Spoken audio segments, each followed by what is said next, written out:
జై శ్రీరామ్. రామ నవమి శుభాకాంక్షలు. రామ నవమి పండుగ వచ్చిందంటే చాలు మనసు భక్తితో నిండిపోతుంది కదూ. ఈ పవిత్రమైన రోజున శ్రీరాముని జన్మదినాన్ని ఎంతో ఆనందంగా జరుపుకుంటాము. రండి, ఈ వేడుకలో మనమందరం కలిసి పాల్గొందాం. త్రేతాయుగంలో శ్రీరాముడు అయోధ్యలో జన్మించాడు. ఆ రోజు చైత్ర శుద్ధ నవమి. అందుకే ఈ రోజును రామ నవమిగా జరుపుకుంటాము. శ్రీరాముడు విష్ణుమూర్తి అవతారం. ధర్మ సంస్థాపన కోసం ఆయన ఈ భూమిపై అవతరించాడు. రామ నవమి రోజున రామాలయాలలో ప్రత్యేక పూజలు జరుగుతాయి. భక్తులు ఉపవాసాలు ఉండి రామాయణం పఠిస్తారు. శ్రీరాముని కథలు వింటారు.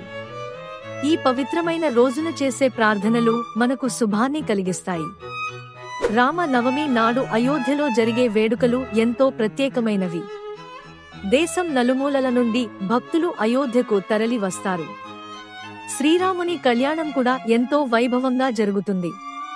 ఈ వేడుకలో పాల్గొనడం ఒక గొప్ప అనుభూతి. జై శ్రీరామ్. రామ నవమి